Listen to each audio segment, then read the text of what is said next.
Hello, ഇന്ന് എൻ്റെ birthday celebration കണ്ടാൽ ഒരു സർപ്രൈസ് ബർത്ത്ഡേ സെലിബ്രേഷൻ ആയിരുന്നു കേട്ടോ. പതിവ് പോലെ എല്ലാവരും രാത്രി 11 മണിയാകുമ്പോൾ ഉറങ്ങി. അപ്പോൾ എനിക്ക് എന്തായാലും ഉറപ്പായിരുന്നു 12 മണിക്ക് കേക്ക് മുറിക്കുമെന്ന്. ചേട്ടൻ ഇങ്ങനെ റൂമിലേക്ക് വന്നിട്ട് മുറിക്കുമെന്നൊക്കെ ഞാൻ പ്രതീക്ഷിച്ചു. പക്ഷേ ചേട്ടൻ ഇങ്ങനെ സൗണ്ടിൽ പാട്ടൊക്കെ വെച്ചിട്ടുണ്ടായിരുന്നു. പക്ഷെ സാധാരണ എപ്പോഴും മൈൽഡായിട്ട് വെക്കുള്ളൂ. പക്ഷേ ഇത് ഭയങ്കര സൗണ്ടായിരുന്നു. അതെന്തിനാ, നമ്മൾ പുറത്തത്തെ കലാപരിപാടികൾ അറിയാതിരിക്കാൻ. പിന്നെ 12 മണിയാകുമ്പോൾ ചേട്ടൻ എന്നെ വിഷൊക്കെ ചെയ്ത് പെട്ടെന്ന് എൻ്റെ കതക് മുട്ടുന്ന സൗണ്ട്. അപ്പോൾ എനിക്ക് ഉറപ്പായി എന്തോ പുറത്ത് നടക്കുന്നുണ്ട്. അങ്ങനെ വാതിൽ തുറന്നപ്പോഴാണ് ഈ കാഴ്ച കാണുന്നത്. കുറേ മെഴുകുതിരൊക്കെ വെച്ച് കേക്കും കുഞ്ഞി കേക്കും ഡോണറ്റൊക്കെ വെച്ചിട്ട് നല്ല അടിപൊളിയായിട്ട് ഡെക്കറേറ്റ് ചെയ്തിട്ട് ഹാപ്പി ബർത്ത്ഡേ എന്നൊക്കെ എഴുതിയിട്ട്. അപ്പം ഇതായിരുന്നു പുറത്തത്തെ കലാപരിപാടി. ഞാൻ അറിയാതിരിക്കും എല്ലാവരും 11 മണിക്ക് ഉറങ്ങുന്ന പോലെ നടിച്ച് അവർ പുറത്ത് ഇങ്ങനത്തെ പരിപാടിയായിരുന്നു.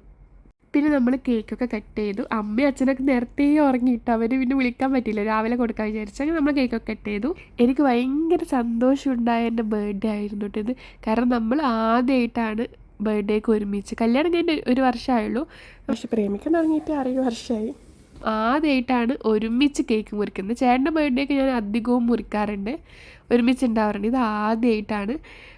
പിന്നെ ഇത് എനിക്ക് പറഞ്ഞറിയിക്കാൻ പറ്റില്ല. എനിക്ക് കിട്ടിയ എൻ്റെ സമ്മാനം, ഞാൻ ഒരുപാട് കാലമായിട്ട് ആഗ്രഹിക്കുന്ന ഒരു ഗിഫ്റ്റ്.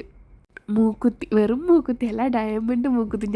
എന്നെ അറിയുന്ന എല്ലാവർക്കും അറിയാം, എനിക്ക് എൻ്റെ ആഗ്രഹത്തിലുള്ള ഒരു ലിസ്റ്റിലുള്ള ഒരു സാധനമാണിത്.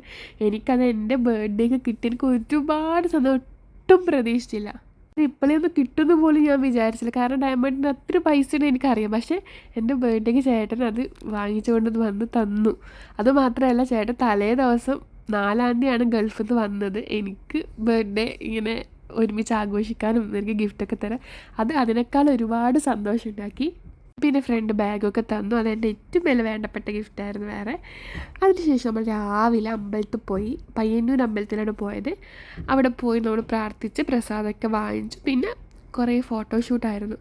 കാരണം ഫോട്ടോ എടുക്കണമല്ലോ, ബർത്ത്ഡേക്ക് ഇടണമല്ലോ. ഈ ഡ്രസ്സ് എനിക്ക് ചേട്ടൻ്റെ അമ്മ തന്നതാണ്.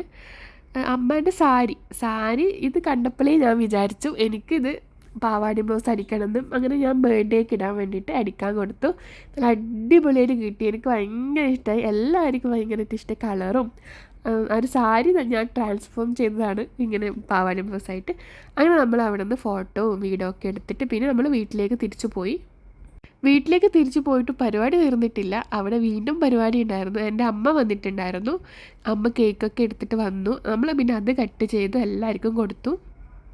പിന്നെ അമ്മ അവിടെ തന്നെ ഉണ്ടായിരുന്നു വൈകുന്നേരം വരെ. പിന്നെ ഉച്ചയ്ക്ക് ചേട്ടൻ്റെ വക പാർട്ടി ആയിരുന്നു, ചേച്ചിയുടെ ഹസ്ബൻഡിൻ്റെ വക. അവരുടെ വക പാർട്ടി ഉണ്ടായിരുന്നു, ഫുഡ് പാർട്ടി. കുഴിമന്തിയൊക്കെ വാങ്ങിച്ചിട്ടുണ്ടായിരുന്നു. വീഡിയോ എടുക്കാൻ പോയി. അപ്പോൾ അതൊക്കെ കുഴിമന്തിയൊക്കെ നമ്മൾ കഴിച്ച് അങ്ങനെ എൻ്റെ ബർത്ത്ഡേ ഇവിടെ തീർന്നതിന് 25-ാമത്തെ വയസ്സിലെ ബർത്ത്ഡേ ഇങ്ങനെ അവസാനിച്ചു. എനിക്ക് ഭയങ്കര സന്തോഷമായിരുന്നു. എൻ്റെ ബർത്ത്ഡേക്ക് എപ്പോഴും സർപ്രൈസ് ഉണ്ടാവാറുണ്ട്. ഞാൻ എറണാകുളത്തുള്ള സമയത്തൊക്കെ എൻ്റെ ചേച്ചിമാർ സർപ്രൈസ് ചെയ്യും, ഫ്രണ്ട്സ്, അങ്ങനെ ഒരുപാട് സർപ്രൈസ് എപ്പോഴും ഉണ്ടാവാറുണ്ട്. പക്ഷേ ഇങ്ങനെ ചേട്ടനും ഞാനും ഒരുമിച്ച് എൻ്റെ ബർത്ത്ഡേ കേക്ക് മുറിക്കുന്നതും ഒരുമിച്ച് ഗിഫ്റ്റ് തരുന്നതും, ചേട്ടൻ സാധാരണ ഇങ്ങനെ ഫ്രണ്ട്സോടൊക്കെ പറഞ്ഞിട്ടാണ് എനിക്ക് ഗിഫ്റ്റൊക്കെ തരാറ്. പക്ഷേ ഇത് ആദ്യമായിട്ട് എനിക്ക് നേരിട്ട് തന്നു, ഒരുമിച്ച് കേക്ക് മുറിച്ചു. എൻ്റെ 25-ാമത്തെ വയസ്സിലെ ബർത്ത്ഡേ ഒരിക്കലും മറക്കില്ല. എനിക്ക് അത്രയും സന്തോഷമുള്ളൊരു ഡേ ആയിരുന്നു. എൻ്റെ ബർത്ത്ഡേ ഇങ്ങനെ കളറാക്കി എൻ്റെ ചേട്ടനും എൻ്റെ ഫാമിലിക്കും എൻ്റെ ഫ്രണ്ട്സിനൊക്കെ എല്ലാവർക്കും താങ്ക്സ്.